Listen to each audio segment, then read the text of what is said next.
BJP ಪಾಳ್ಯದಲ್ಲಿ ಹಲವು ದಿನಗಳಿಂದ ಒತ್ತಡ ಇದ್ದಿದ್ದು ರಾಜ್ಯಾಧ್ಯಕ್ಷರ ಬದಲಾವಣೆ ಯಾವಾಗ ರಾಜ್ಯಾಧ್ಯಕ್ಷರ ಬದಲಾವಣೆ ಆಗ್ಲೇಬೇಕು ಅಂತ ಪಟ್ಟು ಹಿಡಿದಿತ್ತು ಒಂದು ಬಣ.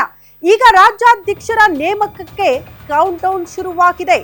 ಬಿಜೆಪಿ ರಾಜ್ಯಾಧ್ಯಕ್ಷರ ನೇಮಕಕ್ಕೆ ಕೌಂಟ್ ಡೌನ್ ಶುರುವಾಗಿದೆ. ಅಂತೂ ಇಂತೂ ಕಾಲ ಸನ್ನಿಹಿತ. 3 ತಿಂಗಳಿನಿಂದ ಚರ್ಚೆ ಆಗ್ತಾ ಇರುವಂತಹ ವಿಚಾರಕ್ಕೆ ಅಂತಿಮ ತೆರೆ ಎಳೆಯುವಂತಹ ಪ್ರಯತ್ನ. ಸದ್ಯಕ್ಕೆ ತಾತ್ಕಾಲಿಕ ಅಧ್ಯಕ್ಷರಾಗಿದ್ದಾರೆ ವಿಜಯೇಂದ್ರ. BY ವಿಜಯೇಂದ್ರ ಅವರೇ ಅಂತಿಮ ಅಂತ ಇದೆ ಆಪ್ತ ಬಣ. ಆದ್ರೆ ವಿಜಯೇಂದ್ರ ಅವರಿಗೆ ಯಾವುದೇ ಕಾರಣಕ್ಕೂ ಮತ್ತೊಮ್ಮೆ ಅಧ್ಯಕ್ಷ ಪಟ್ಟ ಸಿಗಬಾರದು ಅಂತ ಮತ್ತೊಂದು ಬಣ ಪ್ಲಾನ್ ಮಾಡ್ತಾ ಇದೆ. ಬೇರೆ ಗೇಮ್ ಪ್ಲಾನ್ ಶುರು ಮಾಡಿದ್ದಾರಂತೆ ಹಿರಿಯ ನಾಯಕರು. ಕೋರ್ ಕಮಿಟಿಯಲ್ಲಿ ಅಂತಿಮ ಮಾಡಿ ಅಂತ ನಾಯಕರು ಹೇಳ್ತಿದ್ದಾರೆ ಅನ್ನೋದ್ರ ಡೀಟೇಲ್ಸ್ ಇದು. ಉಸ್ತುವಾರಿ ಅಗರ್ವಾಲ್ಗೆ ಸಲಹೆ ಕೊಟ್ಟಿದ್ದಾರಂತೆ BS ಯಡಿಯೂರಪ್ಪ ಮತ್ತು DV ಸದಾನಂದ ಗೌಡರು. ಜೂನ್ 10ಕ್ಕೆ ರಾಜ್ಯಾಧ್ಯಕ್ಷರ ಆಯ್ಕೆ ಫೈನಲ್ ಆಗೋ ಸಾಧ್ಯತೆ ಇದೆ.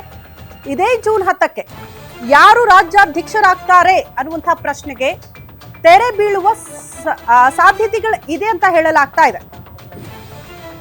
ಬಟ್ ಒಂದಂತೂ ಸ್ಪಷ್ಟ, ರಾಜ್ಯಾಧ್ಯಕ್ಷರ ಬದಲಾವಣೆ ಹೌದು. ಆದ್ರೆ ಮತ್ತೊಮ್ಮೆ ವಿಜಯೇಂದ್ರ ಅವರಿಗೆ ಪಟ್ಟ ಕಟ್ಟಲಾಗುತ್ತಾ ಅಥವಾ ವಿಜಯೇಂದ್ರ ಅವರಿಗೆ ಬೇಡ ಅಂತ ಮತ್ತೊಂದು ಬಣ ಪಟ್ಟು ಹಿಡಿದಿದೆಯಲ್ಲ, ದೊಡ್ಡ ಮಟ್ಟದ ಅಸಮಾಧಾನ ಇದೆಯಲ್ಲ, ಬಹಿರಂಗ ಹೇಳಿಕೆಗಳು ಬರ್ತಾ ಇದೆಯಲ್ಲ, ಇದಕ್ಕೆ ಸಂಬಂಧಪಟ್ಟಂತೆ ವರಿಷ್ಠರ ತೀರ್ಮಾನ ಏನಾಗುತ್ತೆ ಇದು ಕೂಡ ಬಹಳ ಇಂಪಾರ್ಟೆಂಟ್ ಆಗುತ್ತೆ.